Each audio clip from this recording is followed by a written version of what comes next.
আজাদির slogan তুলছে, তার মানে সে দেশদ্রোহী, তাকে দাগিয়ে দেয়া হচ্ছে। আজকের কোনো একটা পয়েন্টে কেউ কথা বললে তাকে সঙ্গে সঙ্গে কোনো কিছু বিচার না করে দেশদ্রোহী তকমা, এইটা কোথাও গিয়ে আমার মনে হয় আজকে গোটা ছাত্র সমাজ সমস্ত জায়গায় আওয়াজ তুলছে যে তাদের বাক স্বাধীনতাকে খর্ব করছে। প্রায় 1 মাস আন্দোলনের পর শিক্ষামন্ত্রী পদত্যাগ করেছে, আপনাদের কি মনে হয় যে এরপর যে শিক্ষার যে সিস্টেম সেটা চেঞ্জ হবে? আমরা জানি যেই শাসকই ক্ষমতায় আসুক না কেন, তারা সাধারণ নিপীড়িত মানুষের উপর সবসময় কিছু না কিছু আক্রমণ চালিয়ে যায়। আর বহু বছর ধরে আমরা যেটা দেখছি, এই যে আক্রমণগুলো চলে, সবচেয়ে বেশি আক্রমণ বোধহয় শিক্ষা খাতেই চালায়। যেই সরকার আসুক না কেন, সে প্রথমে শিক্ষার উপর আক্রমণ করে। কারণ সরকার চায় মানুষ যত কম শিখবে, মানুষ তত কম প্রশ্ন করবে। কাজেই শিক্ষাকেই সবচেয়ে প্রথমে আক্রমণ করে।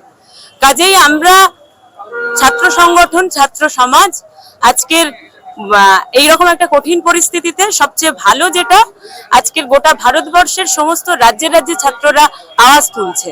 ছাত্ররা ছাত্রদের অধিকারের দাবি আদায়ের জন্য রাজপথে নামছে। এটা একটা খুবই ভালো দিক। কাজেই আমরা মনে করি যে কোনো পরিবর্তন, যে কোনো দাবি আদায় একমাত্র আন্দোলনের মধ্য দিয়ে হয়। কাজেই এই আন্দোলন আমরা জারি রাখবো। এবং এটা তো ঠিক, এটা তো মানতেই হবে, গত 1 মাস ধরে চলা যে আন্দোলন, ধর্মেন্দ্র প্রধানের ইস্তফা দিল্লির যন্তর মন্তর থেকে শুরু হয়েছিল, যে কারণে আন্দোলনের প্রান্তর যন্তর মন্তর যে স্লোগান ছাত্র সমাজ তুলেছিল, আজকের আন্দোলনের প্রান্তর কলকাতা টু যন্তর মন্তর, এটা ছাত্র সমাজ বলছে।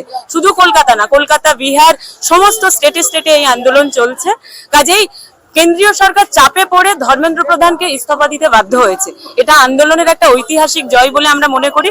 কাজে এই আন্দোলন জারি থাকবে ততদিন যতদিন না বাকি দাবি দাওয়াগুলো আদায় হচ্ছে। আজকে আপনারা দেখুন, বিজেপি ক্ষমতায় এসছে পশ্চিমবাংলায়। পশ্চিমবাংলায় বিজেপির জন্ম 2.5 মাসেরও বেশি হয়নি। বিজেপি ক্ষমতায় আসার পরে আমরা দেখতে পাচ্ছি, আমরা জানি বিজেপি একটা সাম্প্রদায়িক শক্তি, বিভাজনের রাজনীতি করে। এবং গোটা পশ্চিমবাংলা হচ্ছে নবজাগরণের পীঠস্থান, বামপন্থী আন্দোলনের পীঠস্থান। আর আমরা ভারতবর্ষকে বলি ধর্ম বর্ণ নির্বিশেষে সমস্ত জাতির মানুষজন আজকে ভারতবর্ষের যে গৌরব, সেই গৌরবকে আমরা বহন করি। কাজেই যেই সরকারি ক্ষমতায় থাকুক না কেন, সরকার যেহেতু সে সমস্ত সম্প্রদায়ের তো সরকার, কাজেই সরকারের দিক দিয়ে এই উস্কানিমূলক মন্তব্য, এটা চরম অনৈতিক। এটা ধিক্কার জানানো সমস্ত মানুষের দিক দিয়ে প্রয়োজন বলে আমরা মনে করি।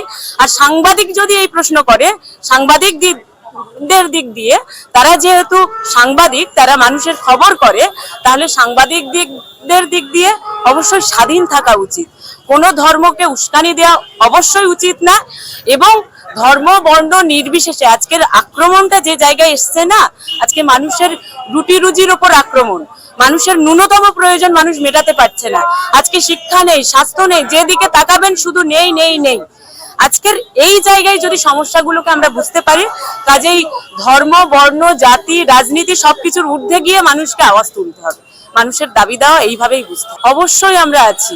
আমরা 24 তারিখেও স্লোগান তুলেছি যে ছাত্র সমাজ রাজপথে, শাসক তুমি হুঁশিয়ার। এবং আমরা আজকেও দাঁড়িয়ে, আজকে আমরা গোটা পশ্চিমবাংলার বিভিন্ন প্রান্তে প্রত্যন্ত ছাত্ররা একজোট হয়েছে, তারা আওয়াজ তুলছে গুন্ডা দমন আইন, সরকার বলছে গুন্ডা দমন আইন প্রণয়ন করব। গুন্ডা দমন আইনের মধ্য দিয়ে সরকার অ্যাকচুয়ালি আন্দোলনকারীদেরকে আটকাচ্ছে, আন্দোলনকারীদেরকে তাদের বাক স্বাধীনতা কেড়ে নিতে চাইছে। আদৌ গুন্ডা দমন আইনের মধ্য দিয়ে আন্দোলনটাকে সরকার বন্ধ করতে চাইছে। কাজেই এই ন্যায়সঙ্গত দাবি দেওয়া নিয়ে আন্দোলন চলবে। একটা গণতান্ত্রিক দেশ, গণতন্ত্রকে এভাবে টুটি টিপে মেরে দেয়া যায় না, বন্ধ করে দেয়া যায় না। কাজেই সমস্ত ধরনের মানুষ এর বিরুদ্ধে রাস্তায় নামবে। আমরাও আছি, ছাত্র সমাজ আমরা আছি। শ্রমিক ভট্টাচার্যের মন্তব্য গোটা ভারতবর্ষের মানুষ শুনেছে। আজকে স্বাধীন ভারতবর্ষে আজাদির স্লোগান তুলছে ছাত্ররা। একজন মানে বিজেপির একজন রাজ্য সভাপতি, তার এই মন্তব্য প্রথম কথা হচ্ছে ভীষণভাবে অনুচিত। এবং স্বাধীন ভারতবর্ষে আজাদির স্লোগান তুলছে, এর মধ্যে কি কোনো কুরুচিকর বক্তব্য আছে, কি কোনো অশালীন বক্তব্য আছে?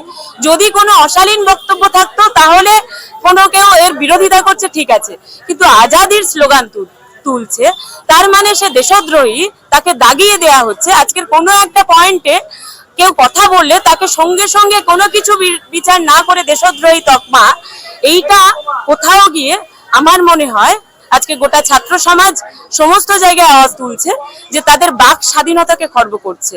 গণতান্ত্রিক দেশ, গণতন্ত্রকে টুটি টিপে ধরতে চাইছে বিজেপি।